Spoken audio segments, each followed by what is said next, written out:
again, it's Jenna from Grapevine Events, and I'm going to walk you through tagging your items from one of our sales. So the first thing you're going to need to know and need to get, no matter what sale you're in, hangers. Every piece of clothing at a Grapevine Events sale is sold hanging on a hanger. It makes things sell so much better. It's so much more quicker to put things up. So it's a little bit of work on your part, and you do have to purchase some hangers. You can stockpile throughout the year. Any hanger is fine by us. It can be a wire hanger, it can be a plastic hanger, it can be the hanger that you get with the clothes when you buy them at the store. Any type of hanger is fine. We found great deals at the dollar store, Walmart, wherever you want to go look, that's okay. Maybe you've got an in with a dry cleaner who can get you a really good deal. What you want to know the most about the hangers is when we're putting items on, you have to make sure that you hang all your items so that the hanger looks like a question mark when the clothing is on it facing you. So I'm going to show you what that looks like with this shirt. So when you hang up an item, make sure when you look at it face on, it makes a question mark, because that's how everything's going to hang up and look neat on the racks at the sale.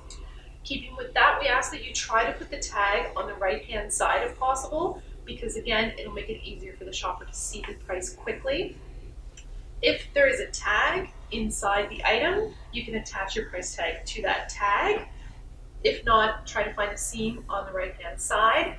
For your tags, you can attach them in several different ways. We do allow you to use a tagging gun if you'd like.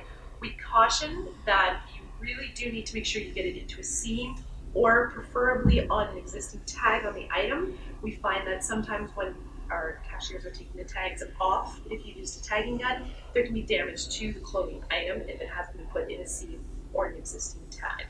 So again, we've talked about our tags and the different ways we put them on. You can use a safety pin, which is one of the easiest ways, and then there's lots of spaces where you can put them on clothes.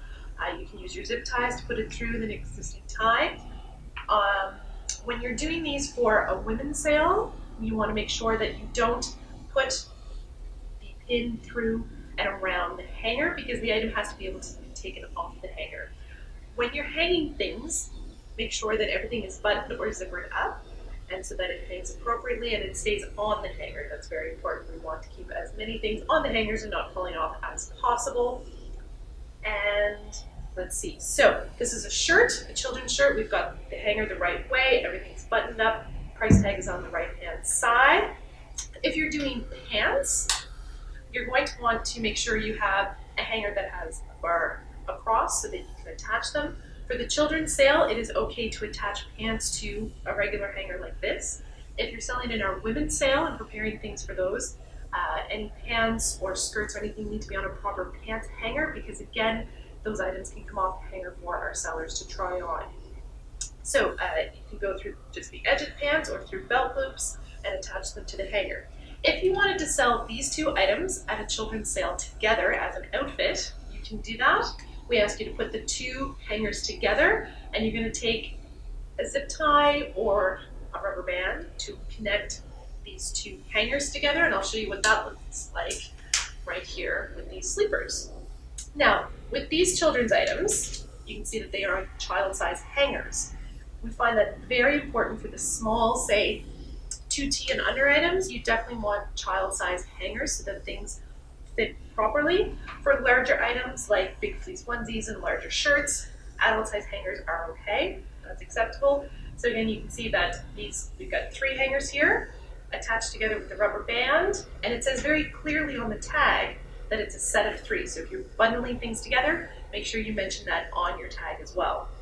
Now, if you have some children's items that you're bundling together and they're small, like little onesies or little shirts in the smaller sizes, it is okay to attach 2 items to 1 hanger. We allow that for the smaller items. Again, remember to make sure that your hangers are making a lovely question mark.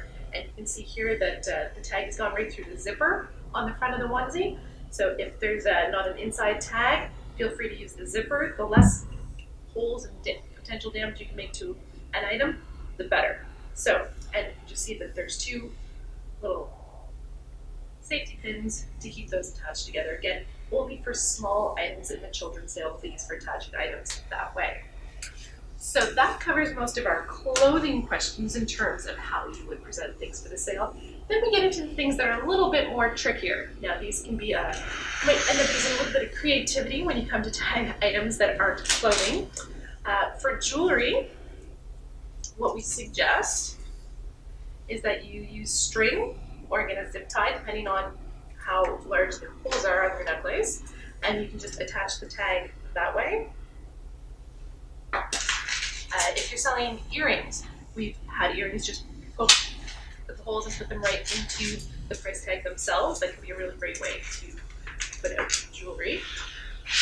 If you're selling books, we ask, especially if it's a group of books together, whether it's a series or something that are similar that you're asking for a price together, we ask you to make sure that they are attached together with string wrapped around the outside so that the seller can see that all the pages are there, they're not ripped, they're not marked up.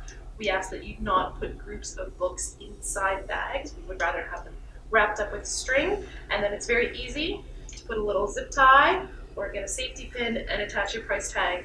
And again, remember to put set of 3 for these 3 books together.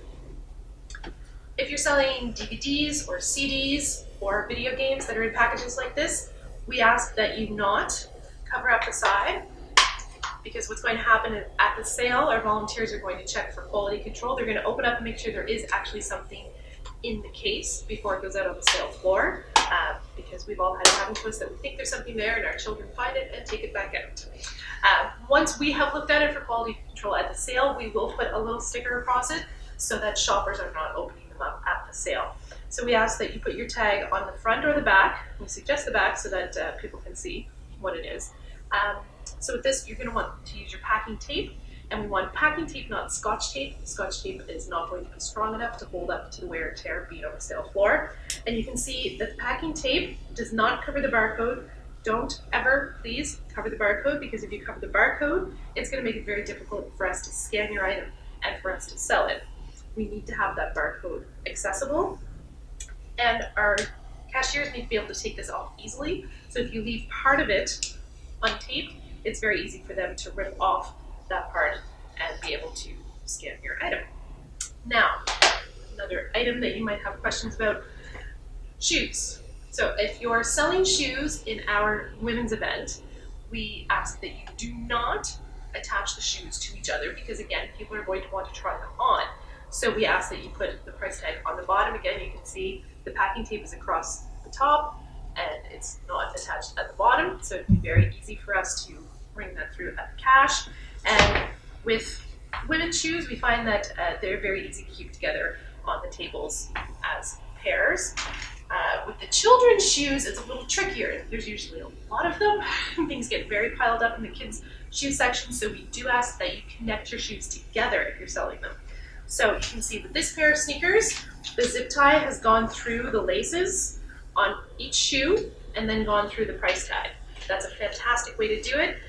If there's not somewhere where you can put a zip tie or you can try to elastic them together, you can wrap your packing tape around the shoes. We ask that all children's shoes be kept together. You'll see when you come to a sale, a lot of times people have bought the same shoes because we all have the same stores to shop in.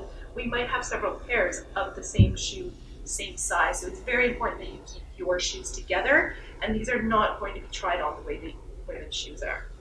So other item that we need to talk about for the kids sale, of course, is toys. Now this is where you might end up getting very creative, and if you're ever finding yourself stumped as to how you should tag something, you've got something you're having a really hard time with, you're part of our Facebook sellers group. You can ask questions there. Someone else has probably tagged something similar, or they might have a suggestion for you, a picture they can share with you. If you're selling multiple toys together, this is a perfect example. We've got 3 little wooden cars that go together. They're obviously a set. They're not a mishmash bag of just random odds and ends. These are a matching set of cars. They're in a large Ziploc bag. That bag has been taped shut, and the price tag is on the outside. We ask that you keep all tags on the outside of a bag, because again, it's very hard for the cashiers to be able to scan them if they have to try to open up bags, and then that just invites more people opening things up, more chances for pieces to go missing. So please put everything in the bag. Ziploc bag is great, or another plastic bag, tape it up. Even if it's a Ziploc bag, please tape it. Then tape your price tag on, and again, remember, do not cover the barcode. And you can see this one has a D on it and it's handwritten in. So you've done the blank tags, you're tagging things, you go, oh, you know what? I really don't need that back if it doesn't sell. I can pass that on. You can handwrite a D on your tag when you're tagging your items.